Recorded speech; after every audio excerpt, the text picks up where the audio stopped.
Good evening, family. Welcome again to another episode on Sunday night or evening or daytime to our international guest because we have a wonderful guest international joining us.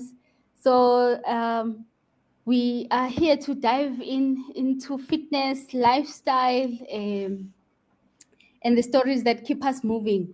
So tonight I'm really excited because I have Dr. Troy Rand. He is from South Florida, and then that's in America. Guys, here in South Africa, that is in America. For me, it's so excited because it's amazing how the technology works. We get to also meet people from not around the country, and it's online. There's no traveling done. It's a click of a button. So Dr. Troy here, we met on Instagram not long ago. He is a coach. He is a scientist of movement and performance. He's with a PhD in exercise science and years of experience with working with endurance athletes. He's helped runners unlock their potential through smarter training and better nutrition. And his ways of simplicity but powerful hydration strategies.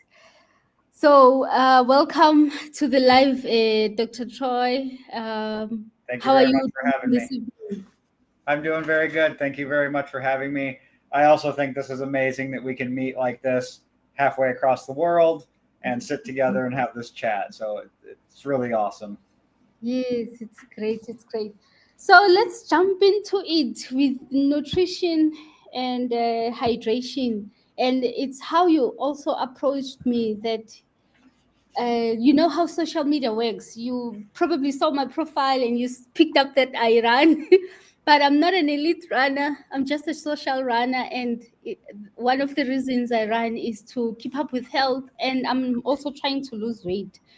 And the most what thing that's pushing me is that I'm over 40 and things are not working as how it did 10 years ago or even Yeah. 5 years ago. And now that I've become a mother of two, things are even harder because I have this thing that I want to have a flat tummy. I want my flat tummy back and all of that. So I'm solely focused on running.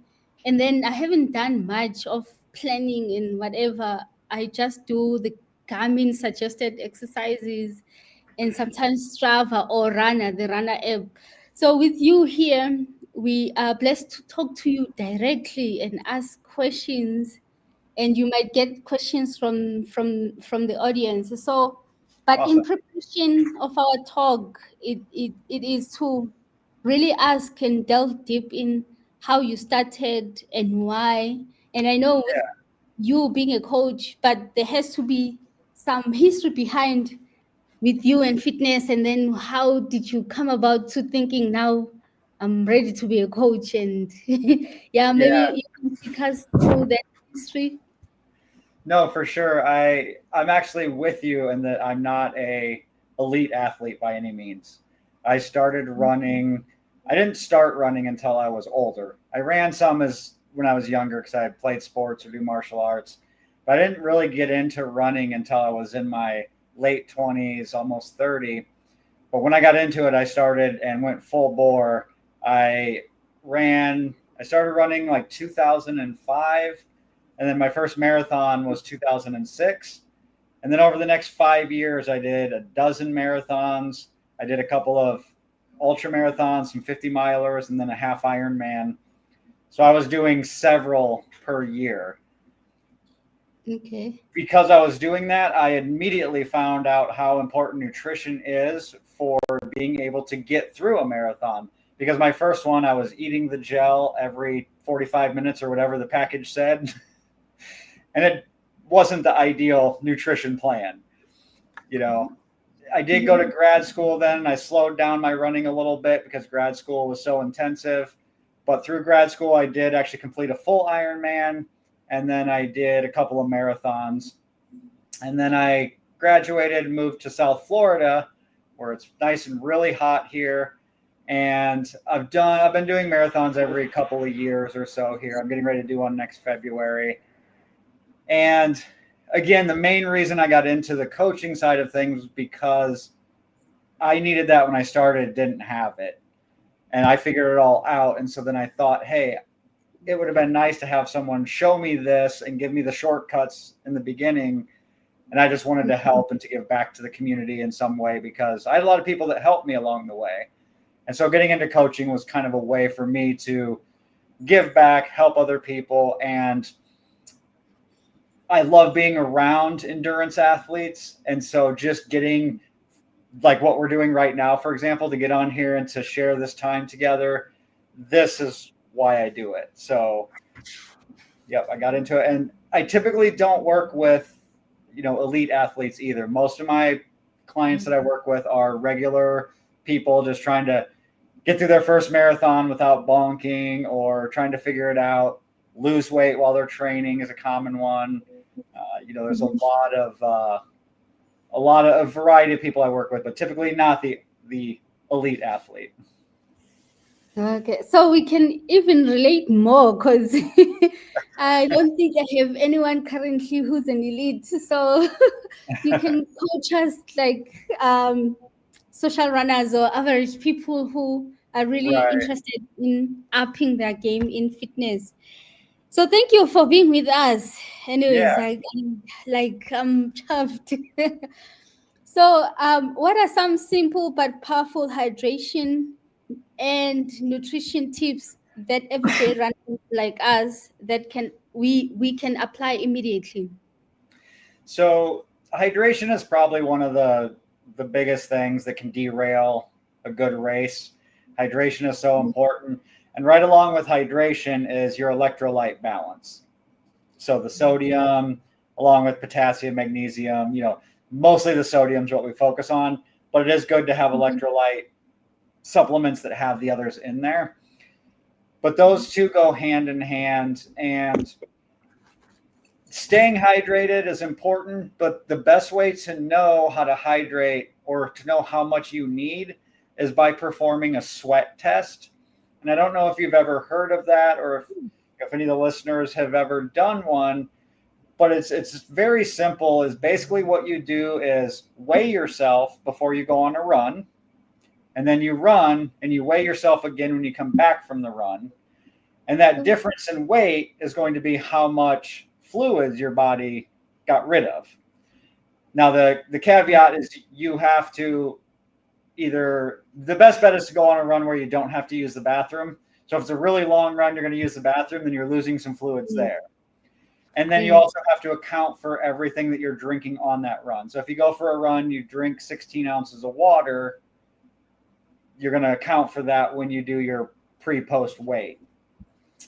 But by doing that, you get a handle on how much my body uses when I run. And so then you can know how much you should be drinking. Okay. So for hydration, that's a great thing to do as a sweat test. And there's even online calculators you can go to. I think Gatorade makes one where you just punch in your numbers. So you put in your weight and everything, tell it how much you drank. And then when you're done, it'll tell you how much fluids you used. Because some people are heavier sweaters than others. And even different times a year can change. So if you're training and it's really cool, but then your race is going to be in warmer weather, you might want to redo your sweat test as the weather gets warmer and just kind of see, hey, do I need to start drinking more water? Because what you needed in a cool weather might not be the same as what you need in warm weather. Yes. And then the electrolytes, that's a lot of playing around and finding what works for you. And I have a couple documents that I'll share here in a minute. We can kind of talk about it a little bit more.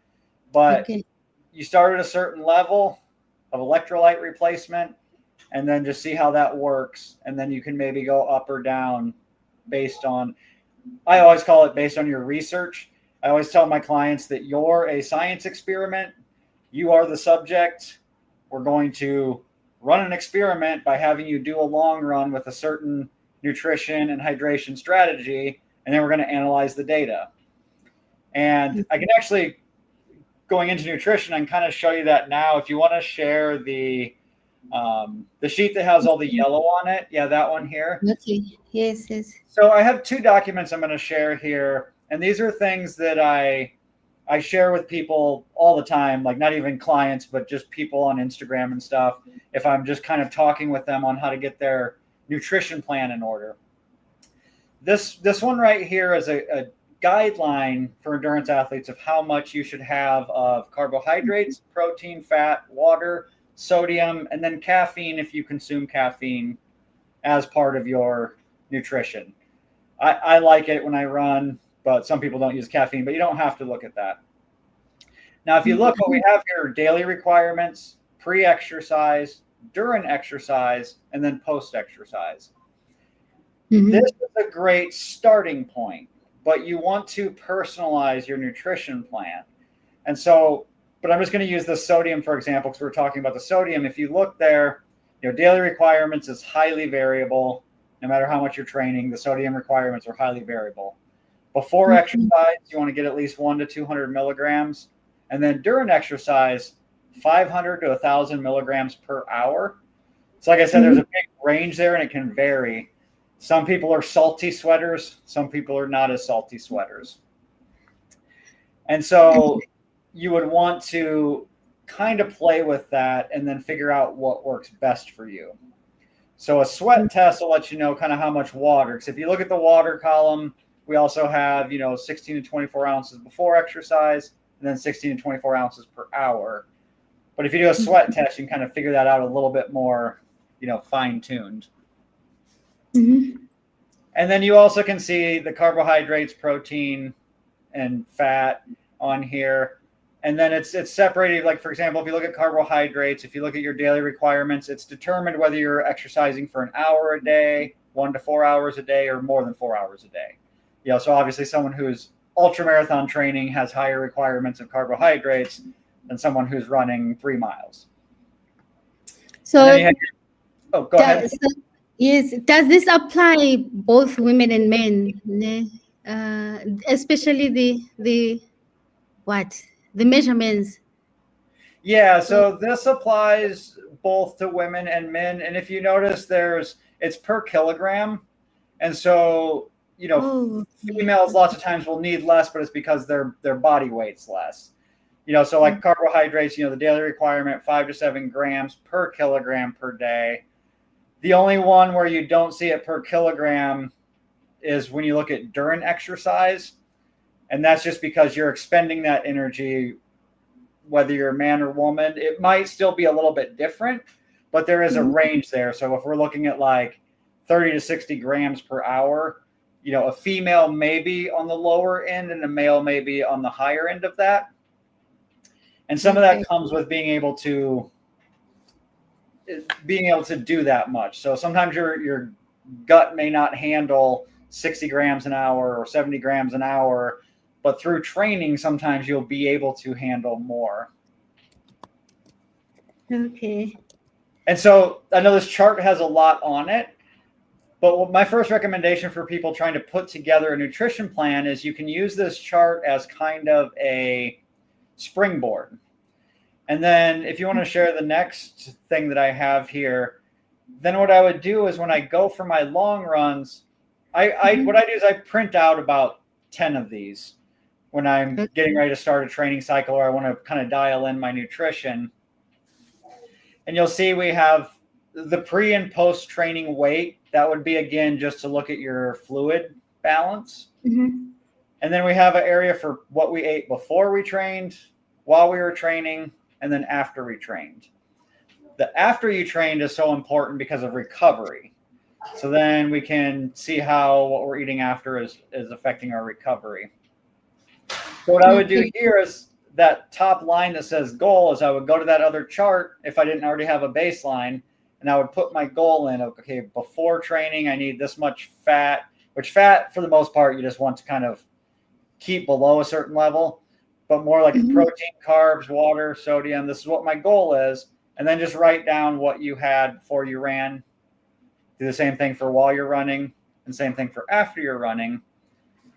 And the most important thing with this is that you make some comments after your run and even the next day go back and make some comments about your recovery. Because you want to be able to see like, okay, I felt really good for the first hour, but then the next 20 minutes, my run was an hour and 20 minutes. The last 20 minutes, I was really feeling fatigued. Okay, then you can look and say, okay, maybe I can up my pre-training carbs a little bit, or my during training carbs maybe need to go up a little higher. And then when you go back a day later and make comments like, oh, I was really, really sore the next day, or I'm really sore today from yesterday's run, then you can maybe look at your post-training and try to dial that in. And then from week to week, you can refine this, right? So you did it 1 week and you made some comments, and next week before when you're prepping for your long run, put in your goals. Maybe it's still from that chart, or maybe you've set some new goals based on what worked for you. And as you keep going, you kind of dial it in. So yeah, when you're starting, you can put in there, okay, I need during exercise, I'm going to try for 40 grams an hour of carbs. I have a hour and a half run. I'm going to go for 60 grams of carbs. After you start to do this a few times, you can kind of refine. And then, because again, this is going to be personalized now. So that chart is very generic, but we want to find what works for you, including the types of foods. So again, I don't want you to be that person that just eats a gel every 30 minutes because that's what the package says, and you're going to get really burned out on gels. So maybe you, like, one of my favorites during a marathon is an Uncrustable peanut butter and jelly sandwich. And they come in the stores here. I don't know if you guys have them there, but they're peanut butter and jelly without the crust. So they're just a circular, and it's frozen. Put it in my pocket at mile 20. I will go through it and eat that, and it's like a treat for me. But that might not work for some people. So you got to try stuff out. And like I said, you're an experiment. Let's experiment on our runs and then adjust for the next one, create new hypotheses, see what works best for us. Yes. And we have Sionela, Sio's Lifestyle, was asking just about that. What do you eat to get through a marathon? Because that's a longer distance than just a 5 or a 3 or a 10. Yeah, so a marathon, you definitely have to bring in fuel. And I do a combination of, liquid, so like the Gatorade or things like that are on the course. That can be a great source of calories and carbohydrates that are easy to sit with you. The gels are also good because they're nice and easy and they pack a punch. But then, like I just mentioned, my Uncrustable peanut butter and jelly sandwich, I love that.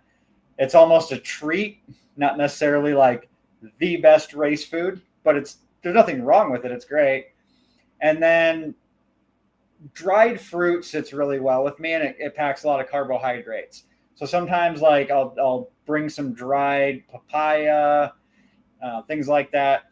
If you like caffeine, chocolate covered espresso beans are amazing.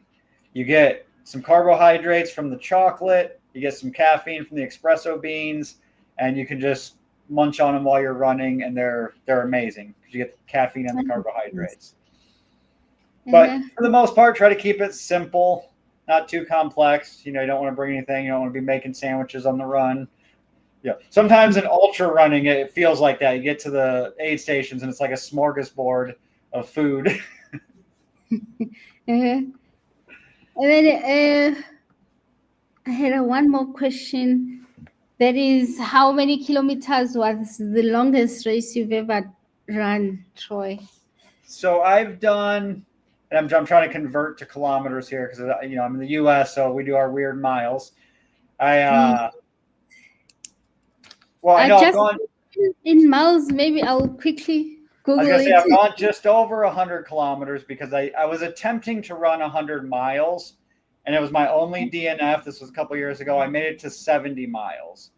So I know 100 kilometers is 62 miles.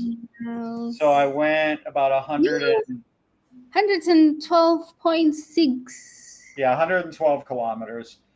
Yeah, yes. That was rough. That was my first DNF ever, and I've done the 50 miles several times, which is closer to like 80 kilometers ish. Um, I've done that several times. I think I've done 3 or 4 of those. And I attempted that about 3 years ago. I was attempting to run the 100 miles, and I DNF'd. I spent hours in extreme pain, and just calculating everything. I was going to spend another 10 hours in that pain to finish, and I just couldn't do it. I broke, and it was my first DNF. It was really hard to swallow. Like, that was such a hard thing to take. And I haven't gone back and done it yet, mostly because my kids are 9 and 11 years old, and it takes so much training and everything. And it's hard when you have kids. And so it's on my radar to go back one of these days and get that 100 miles. But as of now, it's probably going to be at least a couple of years before I attempt it again. You're saying it's going to be a couple of years, but are you talking in months or a year? Is it something nearby the future, your next attempt? I'm kind of looking at 2 years from now, and I'm kind of looking at that partly because I'm going to turn 50 in 2 years, and I think I'm planning out my midlife crisis. Instead of just having one, I figure if I can plan it, I can make it good. Yeah, it's funny you should say that. I just turned 41 last month, and I am now obsessed with this. Here in South Africa, we have one of the biggest race. It's called Comrades Marathon, and it's about 90 kilometers. You've heard of it, ne? Yeah, no, I'm very familiar. Yeah.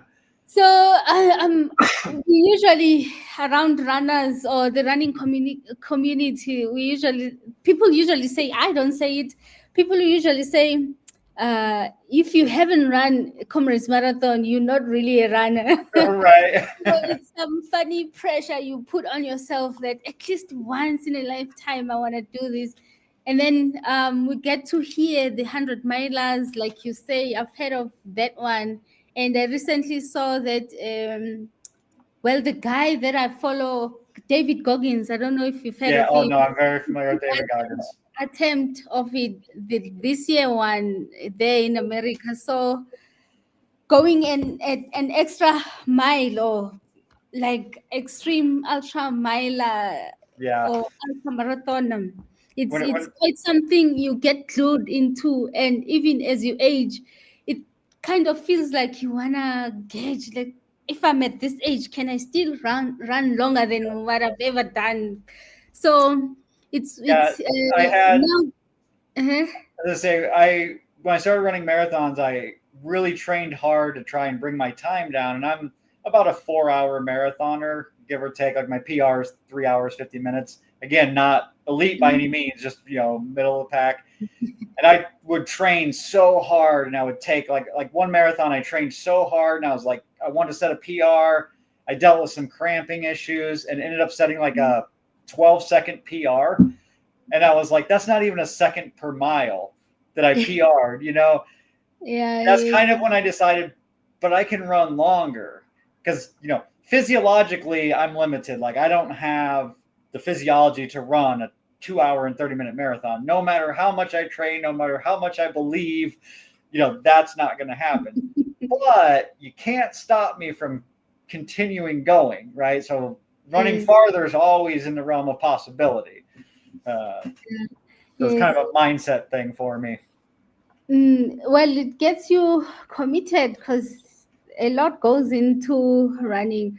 So back into nutrition, do you see any common mistakes runners make when it comes to fueling, hydrating, and especially during training or for longer hour runs and training? Yeah, I think the biggest mistake is just not fueling enough before training and during training. Mm-hmm. Everyone thinks about fueling for the race, but lots of times forget that training is just as important, because if you don't fuel right and you don't recover right, your next training session is not going to be as good. And I was just talking to someone recently that was saying they really struggle with, eating after running. And I was telling them that, that's not going what you eat after your marathon is going to have no effect on how fast you run your marathon. because that's obviously afterwards. Yeah. But how you eat after a long training run is going to affect your next run. Because if you're not as recovered as you could be, your next run's going to suffer, and then it's a subpar run, and you end up with this spiral where you're just not getting as good a training in. Mhm. The other thing is one of the, I think, biggest ones, especially is when we're talking with non-elite people, is a lot of us are, trying to moderate our weight. We don't want to get, gain weight. We want to lose weight. Lots of times people underfuel in an attempt to lose weight. And I Yeah. get that. And it's a hard thing to manage. I know it's something we kind of want to talk about today is the weight loss. Yes, yes. But when you're training for an event, I always try to encourage people to not try and lose weight in the last at least 8 weeks up to the event. So if you're going to lose weight, do it in the early parts of training. The off season primarily is best. Once you get into a training, like, for a marathon, lots of times you're going to see like 12, 16, 20 week, training cycles. If you take that and you want to lose weight in the first portion of that, it's fine. But once you get into those last 8 weeks, you really want to be making sure you're fueling your runs. And you may still lose weight because you're running a lot. And if you find that good point, you can lose weight still. It shouldn't be drastic though. If it's drastic weight loss, like 2 pounds a week, you're definitely under fueling for your running, or it'd be hard to lose significant amounts of weight, but you can still be dropping a couple of pounds every month while you're, in training. But I always encourage people to focus on the weight loss either in the off season or in the early parts of a training cycle. But those last 8 weeks, you don't want to be trying to restrict your calories.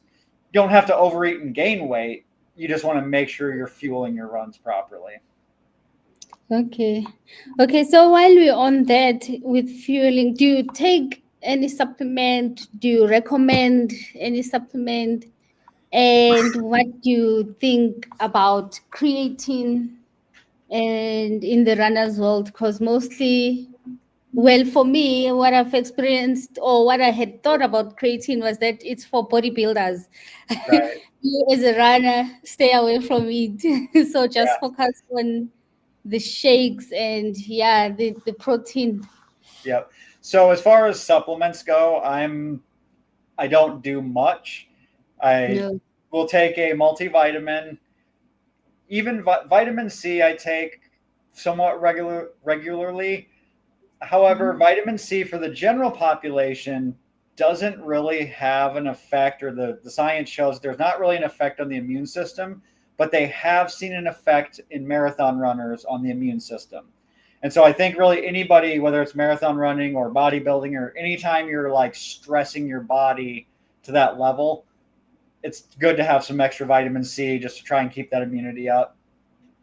And Mhm. then protein, I'll use sometimes powders or protein bars just to make sure I'm getting enough protein, but it's not necessarily like everyday thing. Sometimes it is for a certain time that I might not have them for a while, but I always make sure my protein in general is high enough.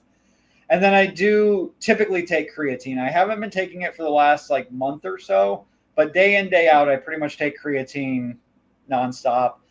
And creatine is a great supplement, and it actually is good. It doesn't directly affect running, but it does directly affect strength, which can Yes. have an effect on running. And that's another thing I'm really big on is the strength training for endurance athletes. I think it's a missed thing a lot. But even if you're not consistently strength training, supplementing with creatine has other benefits. There are a lot of cognitive benefits that come along with it. And then it would even help support like high interval days. So even if you're running, but you're using, those fast twitch fibers, doing sprints, things like that. Mhm. Basically, creatine, I don't know if you're familiar with like the energy production system in the body, and I won't go too deep into like the science of it, but ATP is what creates energy. And then we have a system called the creatine phosphate system that replenishes ATP. These systems work in about the 1 second to like 10 to 12 second range. So thinking like maximal lifting or a 100-yard sprint is all ATP and creatine phosphate. Supplemental creatine will make sure your creatine stores are fully stocked and they can replenish that ATP quick. But once you get out into like something that's even a minute long, you're using glucose and starting to use some oxygen to create this energy. So the ATP and creatine is still happening. They all happen at the same time, but they're really dominant in those short bursts. But even for runners, when you're doing interval training, the supplemental creatine is going to give you that little bit of an edge. But then there's cognitive benefits too, and those seem to really be enhanced when you're sleep deprived. Now, from a recovery perspective, I always encourage you to get your sleep. But that being said, we don't always do it. And so if you're, only getting that 5-6 hours one night, but you're supplementing with creatine, it's likely going to enhance your cognitive abilities. And so there's other benefits besides just the muscle producing. You do want to make sure you're staying hydrated when you take creatine, because what creatine does is grabs water and puts it into the muscle, because it goes into the muscle and it brings water along with it. And so that will dehydrate systemically the rest of your body if you don't make sure and drink some of that water, extra water. Also, just be aware, if you start taking creatine, you're likely going to see a pound or two weight increase on the scale. And that scares some people, especially if they're trying to lose weight. But that's water in the muscle, that's not fat. And so that's a real common problem with weight loss, is people getting hung up on the scale number and not looking at the body composition so much. So definitely be ready for that pound or two increase in weight, and just know that it's water, and that's a good thing. Yes. With gaining weight, I've also noted that, especially for us women who I would try to weigh myself through my dresses or my t-shirts or my jeans to just check on the centimeter rather than getting on the scales, because it fluctuates like a number of times, even within 1 week, within 7 days, like you get I actually had a client one time that was really scared of the scale, and it was because of these fluctuations. And so I had her for like a week. I said, I want you to weigh yourself 3 times a day. And the reason I said that was so that she could see the weight fluctuations within a single day. We always say to weigh yourself at the same time of day, wearing the same clothing and stuff because of that. But it's like, sometimes you'll gain 2 or 3 pounds in a day just because you wake up, somewhat, you're in a fasted state, somewhat dehydrated because you haven't been drinking water all night. And then you weigh yourself. But as you go throughout the day, eating and drinking, you get some weight, and then a hard workout will make you weigh more because there's inflammation and your body pulls water in to help heal the breakdown of muscle tissue and things like that. So sometimes I'll see 2-3 pound gain just because I did a super hard workout, But again, like you said, clothing or the centimeters, getting out that tape measure. Myself personally, I can use like right around my abdomen is a good indication of that's where I carry a lot of my body fat. So that's a good indication for me. If I just use that one measure along with my weight, I can see like, oh, hey, I'm 4 pounds heavier this week, but my abdomen's the exact same size. I didn't gain 4 pounds of fat this week. I just happened to be hanging on to a lot more water than I was last week. And then sure enough, I'll see it go away in the next couple of days or something, I think I'm going to try that. But for the 3 times a day. Just weigh yourself throughout the day just so you see. Yeah, I'm sure it's a scary sight. It's an interesting experiment to do, just to see like, oh yeah.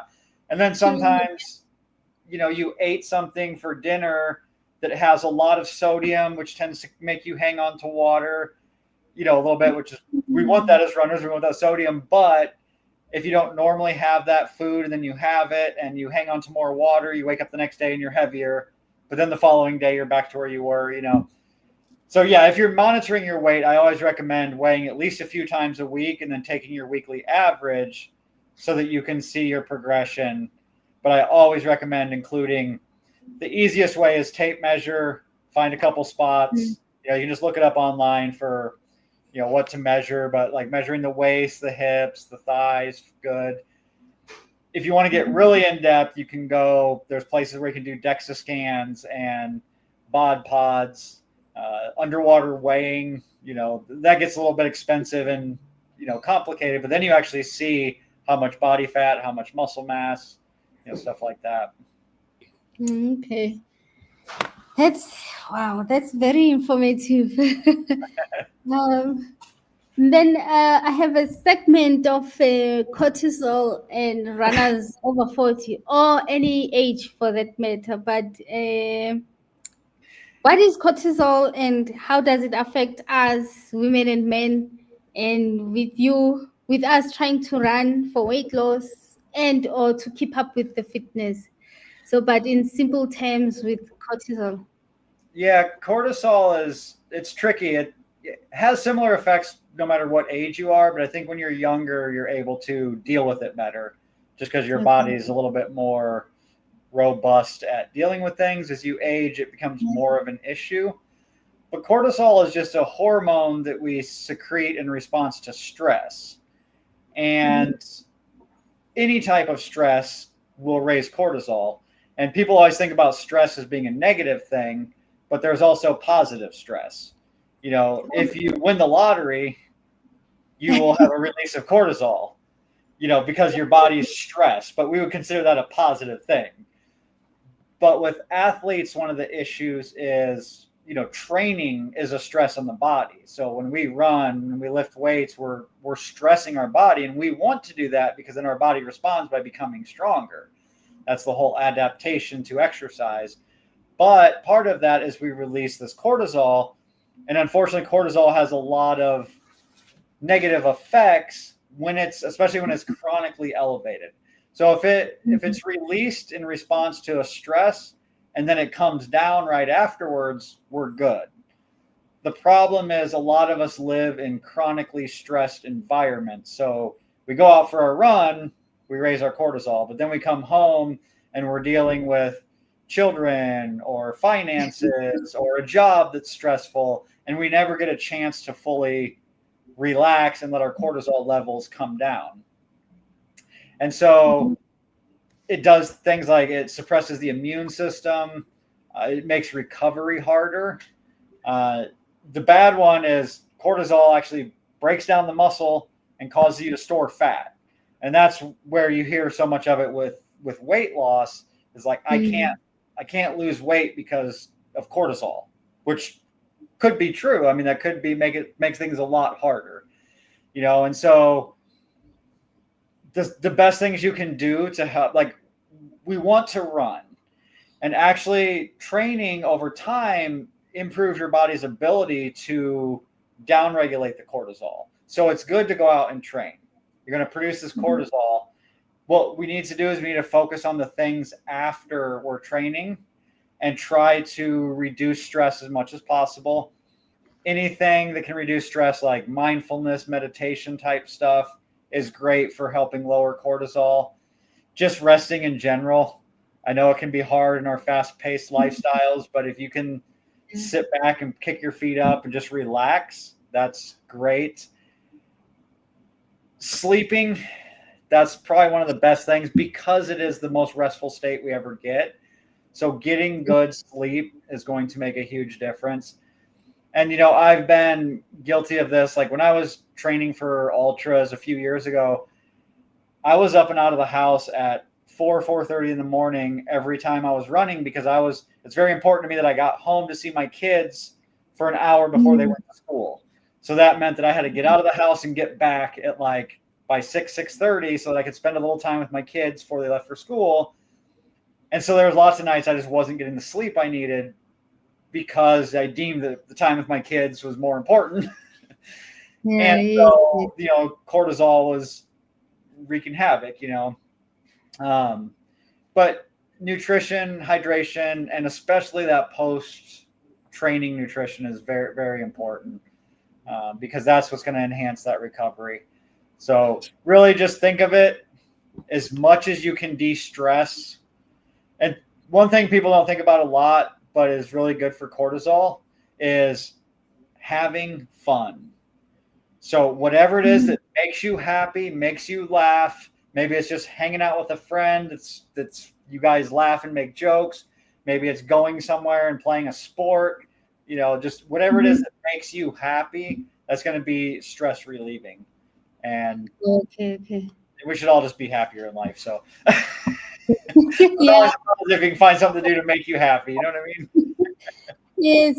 So with what you've just explained, and so how how quick you can attend to relieving your stress, especially to avoid the non-stop of cortisol. I don't know if how I'm going to put this. So, but if a routine for me, I will wake up. I still have kids under 10 years, and I prepare them for school. So I do similar to what you did, like waking up early in the morning. The earliest I currently sometimes do is 3:30 a.m. and then go. Sometimes I do go out with the club, or I do just go to the other room and exercise there. And mostly I get on a treadmill and run and try to cover up 5 to 7 kilometer. But after that, for me, I feel like the stress begins again, because now I'm stressing to push my kids, like, get ready in time, go bath. The other one, we need to gather your things for crash. The youngest goes to crash. The other one is in primary school. So it's that constant It is. being on your toes, like pushing the kids to get ready in time and then rushing back to come back and go to work. I have a 9 to 5, and already I'm creating my stress, but I go to run or I train to relieve stress because I want to get rid of the stress or free my mind.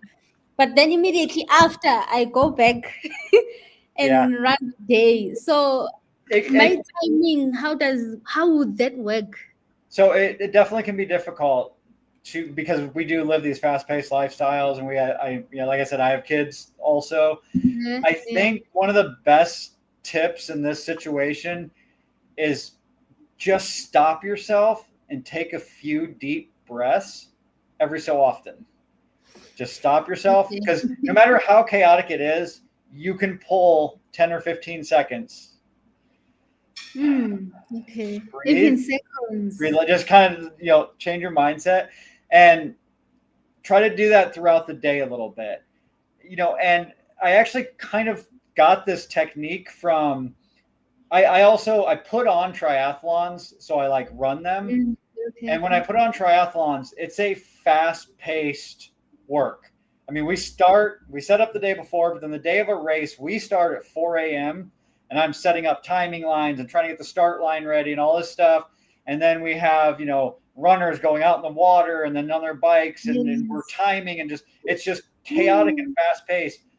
But I'm in South Florida, right on the ocean, and we have people swimming in the ocean at sunrise. And so we're seeing the sun come up over the ocean. And after a few races, I realized that I'm just frantically like being pulled in every direction. And like one day I was driving a golf cart down the beach to the start line, and I just looked out at the ocean. I was like, this is so beautiful and so relaxing. I need to just take a minute and breathe this in. And so I started doing that at all my races. Is I'll be chaotic and doing stuff, but then I just stop for a minute and just look and take that Yes. relaxation. And is anything going to fall apart in 10 seconds? No.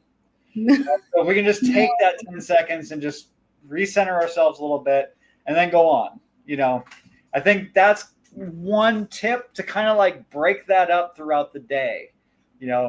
I see a comment, breathe. Yes. Yes. and the comment before, can't always be getting worked up for nothing. That is I so think this is the other one. Someone wanted to stress her and she I refuse. refused.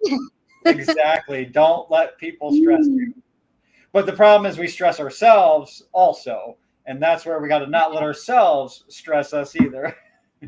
and then it pours out into your external world that you can't even control. Yeah.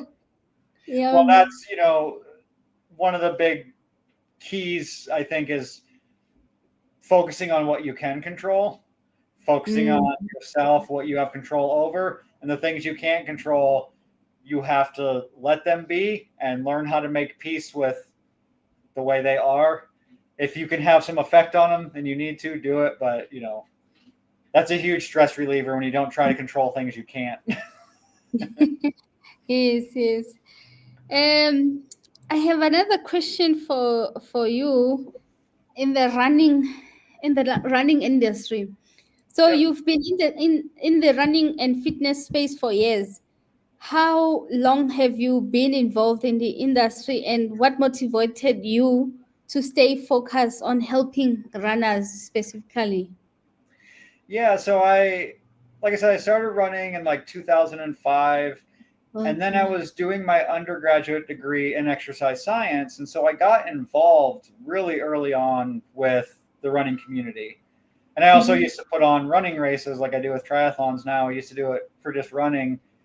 And so I started like in my undergraduate, when I was doing my undergraduate degree, I started like I did a running group to train for a half marathon where I coached people, and it was for a specific half marathon that I helped organize. And I would go to the running store that was in our town. And I would give talks, and that was when the whole barefoot running boom was going crazy. And I would give talks on barefoot and minimalist running and all that stuff. And so I got involved in it really early on, and I always loved it. I also do like fitness, like strength training, coaching and stuff like that. But the endurance portion's always been my favorite and what I really worked with. And then as far as the coaching goes, I didn't do so much through grad school because grad school was very demanding.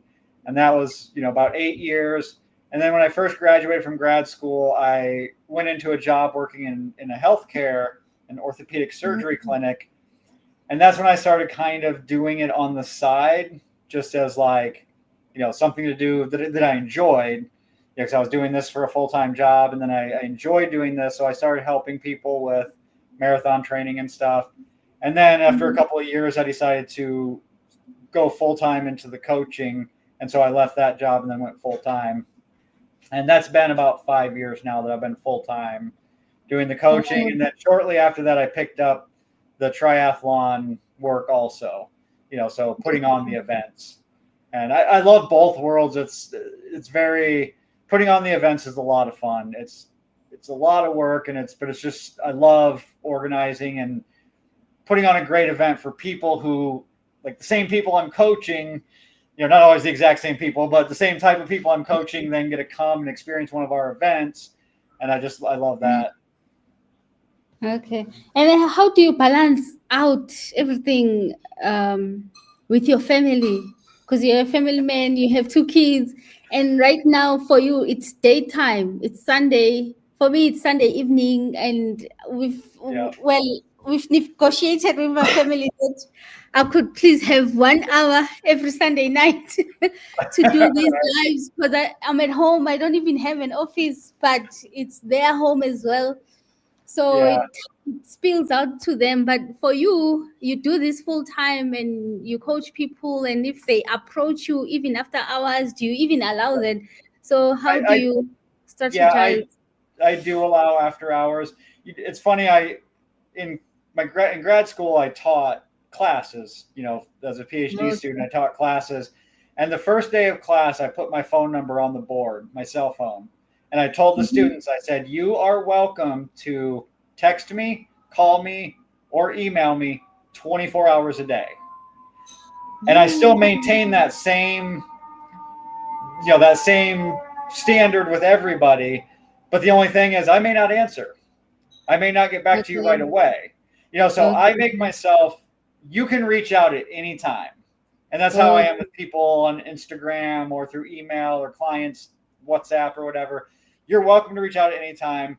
I typically have a standard like, if I'm coaching someone, I will for sure get back to you within one business day if it's something that's going to take, a lot of work or research or something. Mhm. But you are welcome to reach out anytime. And I do answer things a lot after hours. And so I don't necessarily try to balance things as much as I try to integrate things. And by Okay. that, I mean, me and my boys do karate.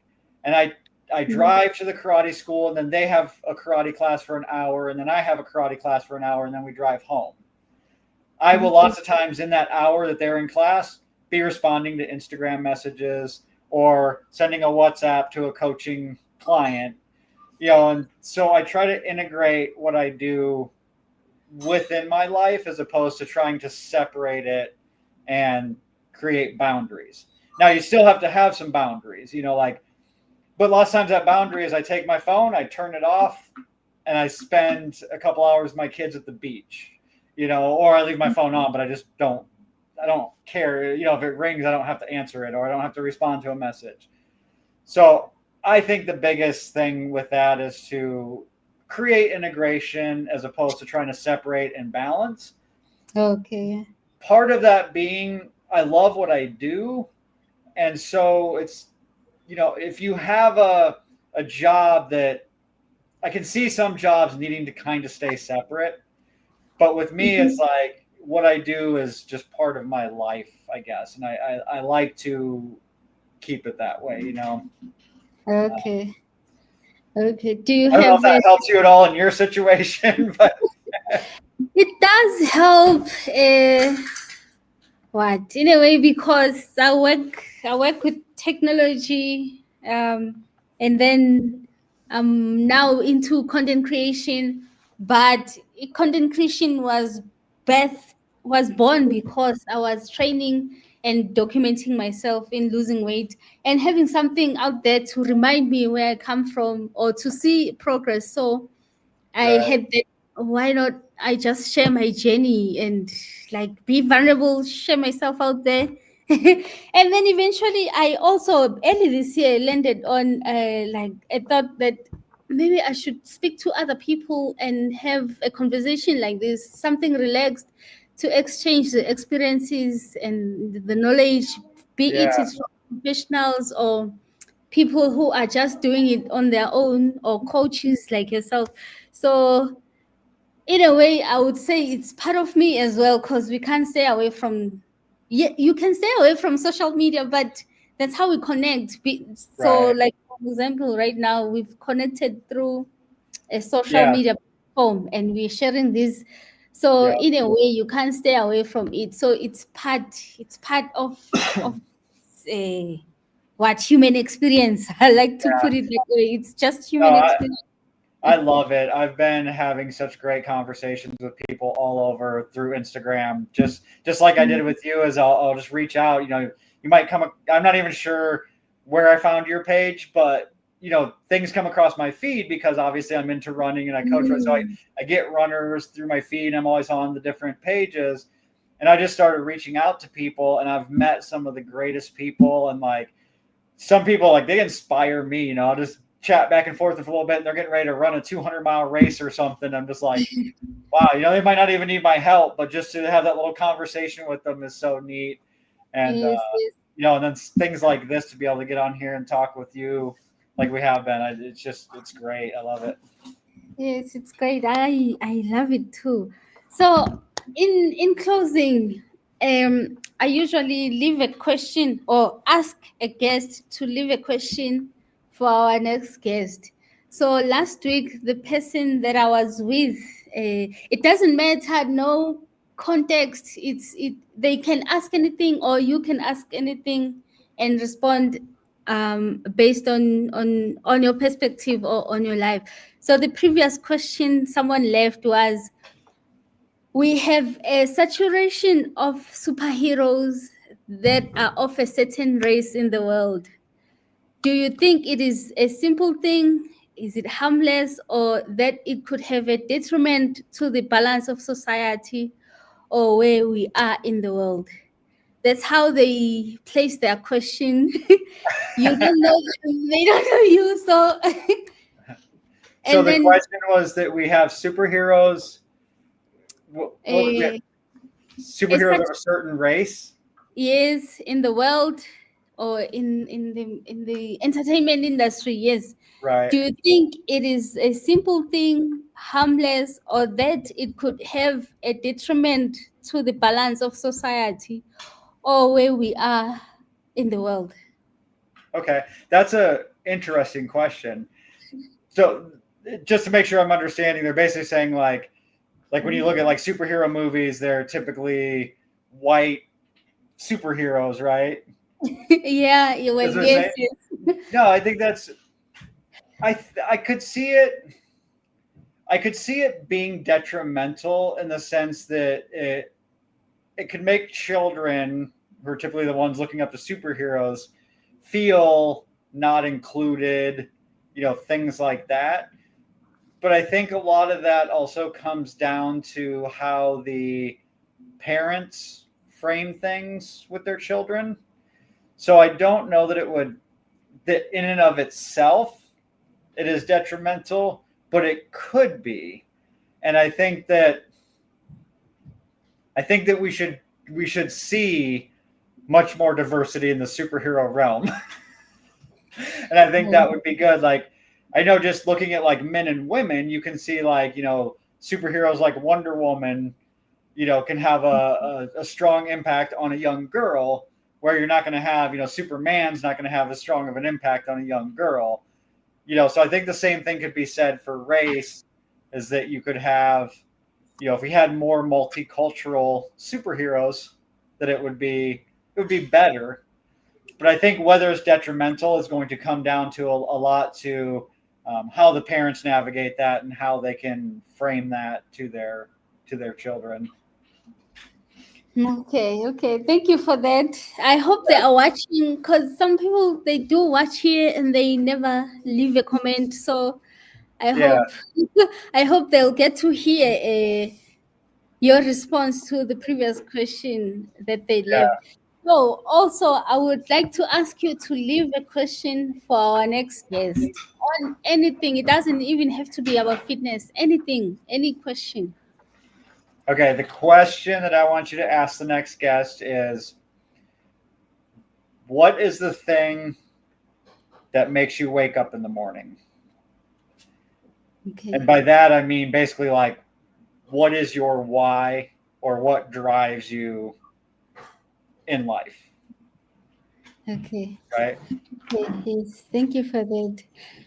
Thank you. We really appreciate your time, Troy. Oh, yeah, you're welcome. Yes, yes. We almost to an hour, and then well, how people can reach you? Can I reshare again on the Yeah, if you banner? want to share, you can always email me. It's troy@drtroystraining.com. And then my Mhm. Instagram is @drtroystraining.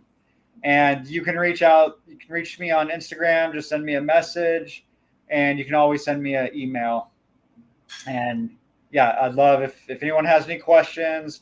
If you want copies of those sheets that we shared, the one with the nutrient, yep, the intake guidelines, and then the log sheet, just send me an email and I'll shoot those over to you. You know, you can also recreate it pretty easily just in a spreadsheet or whatever, but I'm happy to share that so that you have something to go off of. And then the baseline nutrients one's good, just if you don't have a baseline to give you that starting point. So yeah, I'd be happy to field any questions if anyone wants to send them my way. Okay. Have you considered having having these binded into being a physical journal that you can distribute to I actually people? have thought of that, because when I like really want to focus on like, a marathon or something, and I want to like, I'm going to go all out like I would do with a Mhm. client, I typically make myself a hard copy binder, Mm, because beyond the nutrition, I also do a lot with mindset, strength training, and mindset being things like goal setting and imagery and stuff like that. And mhm. so I have like sections for that, and it actually would be cool to make like a hard copy binder that then people could get, that would have everything kind of laid out with, um, you know, blank pages essentially, or blank charts that they can Mhm. fill in as they go. I'm going to definitely make note of that, and I said I've thought about it before, but I hadn't done it. Please do, because I think it's a best idea, and we have Boitumelo here saying it Best is a idea great ever. I like idea it. as well. Yes, because I'm thinking now. I usually have a yearly diary, it's Yeah, just a normal diary, but I do mark out or plan out what I'm going to do on the day or in the night before. I write what to do in the morning. If I yeah, didn't tick that, I know I shouldn't be hard on myself, but I always kick myself hard. Like the day is up and I didn't tick out these things. So yeah. I'm still such a physical person in terms of pen and No, paper. like So I I think track. now, I do a uh-huh. lot of my stuff online, but I still will take like blank calendar sheets, print them out, and then Mm, I'll write out like my next week's training and everything. And then yes, once I yes, know what I'm doing, I'll put it into my like digital tracking program.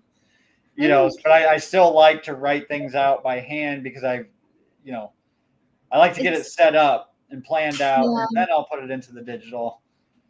Because that way, when I'm like at the gym, I can just click on it and I have my exercises. Or when I run, my Garmin actually syncs to it, so then it just takes care of it. You know. Okay. All right. Okay, I think we've come to an end. Awesome. Well, That's thank it you so from much for my. having me. It's been really great. It's been great. Thank you again for allowing us to have you on our screens. And Yes. yes, good evening or good afternoon Good for you. afternoon. And for us, good Good night, evening guys. to you guys. Thank you for being with us on Yep. the audience.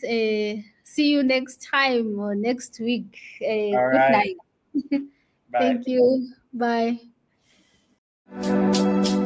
Cause nobody do it like you be taking your time. Just talk to me, baby, tell me all the thoughts on your mind.